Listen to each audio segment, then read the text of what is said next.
A powerful new chapter in India's foreign policy is unfolding.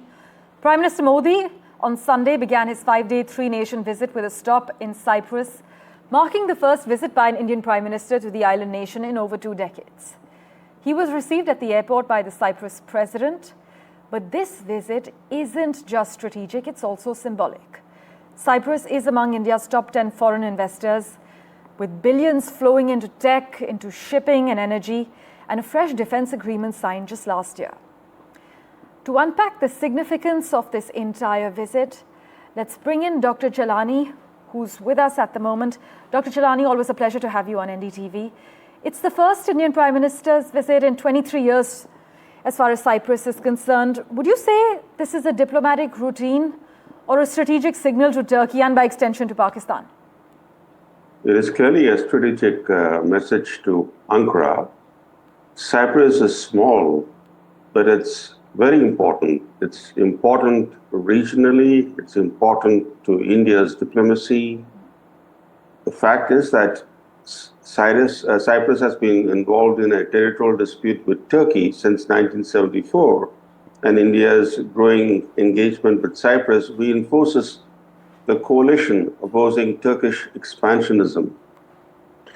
In terms of the bilateral aspects, we should not forget that unlike Turkey, which has a strategic and military nexus with Pakistan, Cyprus has long stood by India. It has long backed India's bid for a permanent seat at the UN Security Council. It is a country that is set to assume the presidency of the EU Council next year. It's country rich in gas, natural gas, though Turkey is obstructing Cyprus's gas exports. But I think India's engagement with Cyprus could enhance Cyprus's role in energy diplomacy while expanding India's footprint in the Mediterranean region and reinforcing the coalition opposing Turkish expansionism. Just building on what you're saying, what does our Prime Minister Cyprus stopover then tell us, sir, about India's new appetite for muscular diplomacy, particularly after Operation Sindoor? The message that Turkey is getting from India's engagement with Cyprus, that New Delhi is working to deepen its ties with Turkey's regional rivals. And these regional rivals include not just Cyprus, but Greece, Armenia, and Egypt.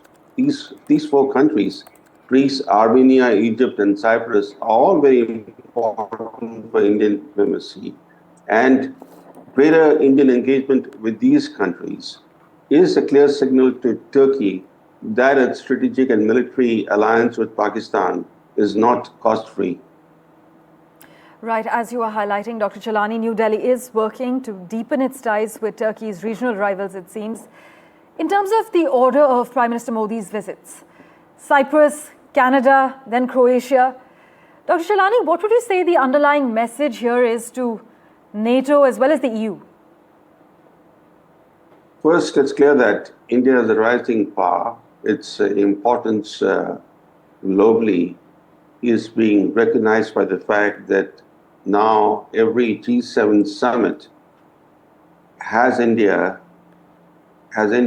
present. The Indian Prime Minister is especially invited to a G7 summit. This reinforces India's global role.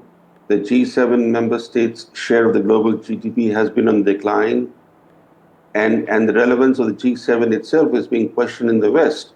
So to stay relevant, the G7 needs non-Western countries like India.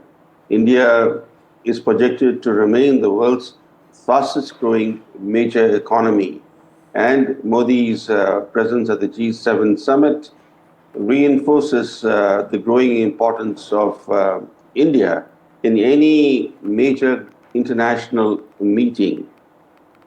But Prime Minister Modi is going as a special guest, as a special invitee, and therefore, on the first day of the deliberations at the G7, normally tend to involve only the G7 states, the special invitees, and this time it will be Also, Zelensky, as a special invitee to the G7 summit, they intend to participate on day 2 of the summit.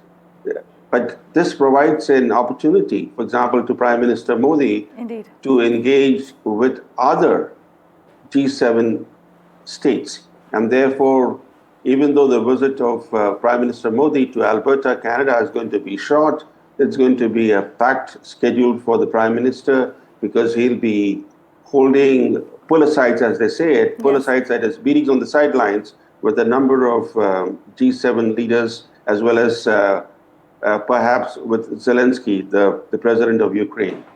Well, all eyes will be on the G7 summit in Canada as well. For more than one reason, we'll of course keep in touch with you, Dr. Chellaney, as always. Thank you so much for making time for us.